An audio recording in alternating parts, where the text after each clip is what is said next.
This conference on compassion-based approaches and mentalization-based approaches to the treatment of mental disorders is a really exciting opportunity for two of the leading developers of psychological treatments in the UK to come together to discuss what they've learned over the last 10 years and what we can learn from them about the development of new psychological treatments. Paul Gilbert's done really interesting work on the treatment of depression, and Peter Fonagy equally interesting work on the treatment of personality disorders.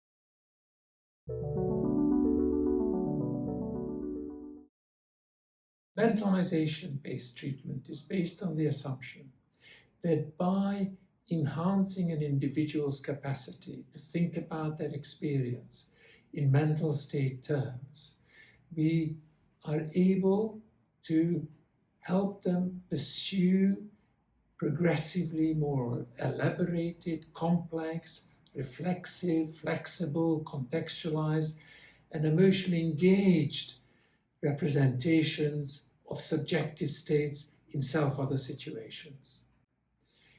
Generally, increased self-coherence and self-continuity, and decreasing the need to actualize, act out one's experience in social encounters improves a person's well-being as well as improving their interpersonal relationships. Compassion-focused therapy and mentalization-based treatment are in many ways close cousins. There is an important way in which understanding oneself in relation to others in one's own mental state terms, as indeed in terms of the thoughts, feelings, wishes, beliefs, and desires of others, naturally leads to compassion. And it is perhaps both in the aims of the two approaches, but perhaps also in the means by which these ends are achieved in psychotherapy that we find common ground between the two.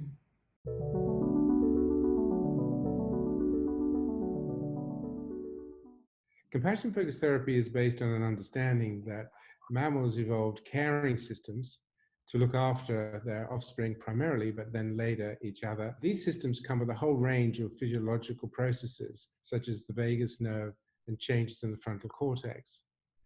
The similarities and overlaps between compassion and mentalization is the fact that about 2 million years ago, humans started to evolve a whole range of cognitive competencies. So we can think in time, we can predict our behavior into the future, we can predict our behavior in others. And one of those competencies is empathy and mentalizing. We can begin to understand the emotions and needs and motives of others. And it's these competencies that turn basic compassion motivations into compassion. Other animals certainly care for their offspring, of course. Monkeys care for their infants and rats care for their pups, but you wouldn't call that compassion. You call compassion when it's intentionally directed behavior. In addition, we'll be looking at the fact that the ability to be compassionate to oneself, to others, and to be open to the compassion from others has a whole range of physiological effects, which are fundamental to our abilities to regulate our emotions and promote pro-social behavior. In the view of compassion-focused therapy, if these systems are not working, individuals will struggle with all kinds of therapeutic interventions. It doesn't really matter what they're doing. If they're not able to activate these basic systems, then the therapy may be less effective.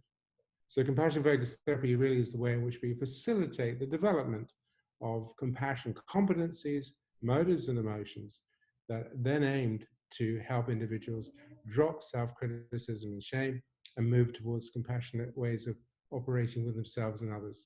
So I'm very much looking forward to the conference and the discussions with mentalizing colleagues, and we'll see you on the 2nd of May in London.